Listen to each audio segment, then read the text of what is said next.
Voting in any election, large or small, is an expression of your beliefs and what you feel is important for the world we live in. Voting is what sets a democracy apart from other types of government. Many people view voting as not only a right, but a civic duty to ensure the welfare of our state and country. Today, I would like to discuss the importance of voting and encourage everyone here to exercise their constitutional say-so. The right to vote was not accomplished easy. When our founding fathers decided to break away from England, the discussion of voting in America began. Initially, voting was allowed to white men over 21 who owned land.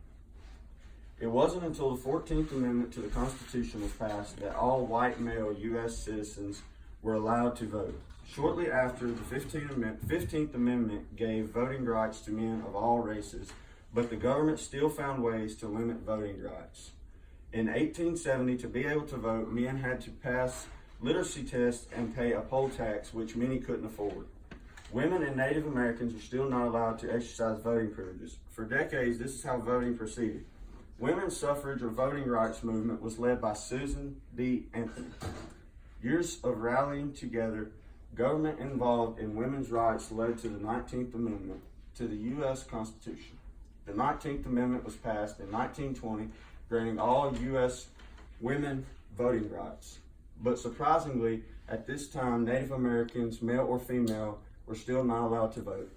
It wasn't until 4 years after the 19th Amendment was signed into effect that the Indian Citizenship Act was signed, giving Native Americans the right to vote.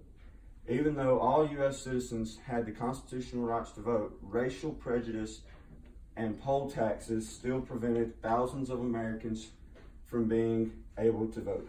In the 1960s, the Civil Rights Act passed, ensuring all voter rights and eliminating poll tax. Finally, in 1971, the voting age was lowered to 18. Voting rules as we know them began. Today, there are over 200 million Americans of voting age, but only about half of that vote. The U.S. Census Bureau reports 1 in 7 Americans aren't registered to vote. That means 1 in 7 Americans is not providing input in their community, state, or country about the issues that we face.